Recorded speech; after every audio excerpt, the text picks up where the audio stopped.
इस बीच यूक्रेन ने आरोप लगाया कि रूस ने निकोलेव शहर में मौजूद उसके एक और परमाणु पावर प्लांट पर मिसाइल से हमला किया।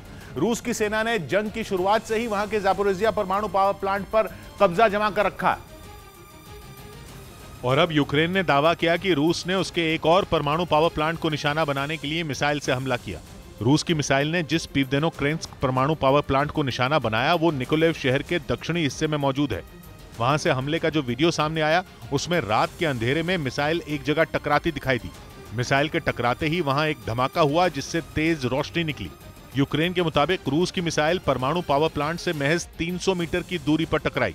दावा किया गया कि मिसाइल के फटने के बाद इतने जोर का धमाका हुआ कि एक बिल्डिंग की 100 से ज्यादा खिड़कियों के शीशे तक टूट गए, जबकि आसपास की दूसरी कई इमारतों को भी धमाके की वजह से बड़ा नुकसान हुआ। रूस के इस हमले के बाद यूक्रेन ने इसे पुतिन का परमाणु आतंकवाद करार दिया, क्योंकि करीब 6.5 महीने से जारी जंग में रूस ने कई बार यूक्रेन के ऐसे ठिकानों को निशाना बनाया जिसने न सिर्फ यूक्रेन बल्कि पूरी दुनिया की चिंता बढ़ा दी।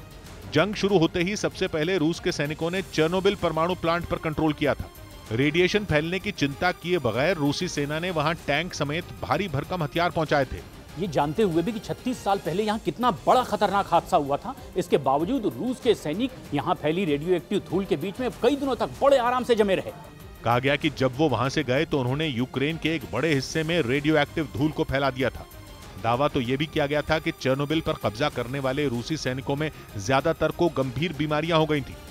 लेकिन रूस की सेना ने इससे भी कोई सबक नहीं लिया, बल्कि जंग के कुछ दिनों बाद ही उसके निशाने पर ज़ापोरिज़िया परमाणु प्लांट आ गया।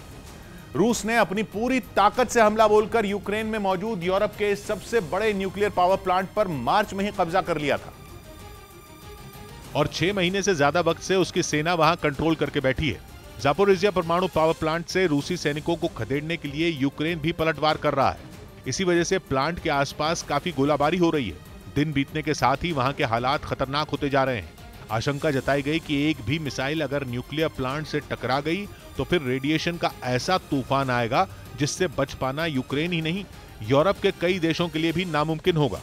खुद यूएन की संस्था IAEA यानी इंटरनेशनल एटॉमिक एनर्जी एजेंसी के चीफ ने ज़ापोरिज़िया न्यूक्लियर पावर प्लांट की स्थिति को भयावह बताया था और इसीलिए वो अपने साथ 4 लोगों की एक टीम लेकर ज़ापोरिज़िया परमाणु पावर प्लांट के हालात जानने के लिए वहां पहुंचे थे। हालांकि रूस पर आरोप है कि इस दौरान भी उसने प्लांट के आसपास गोलाबारी की थी, जिसके बाद कहा जा रहा है कि रूस यूक्रेन के साथ चल रही इस जंग में किसी के भी दखल देने पर बुरी तरह भड़क जाता है।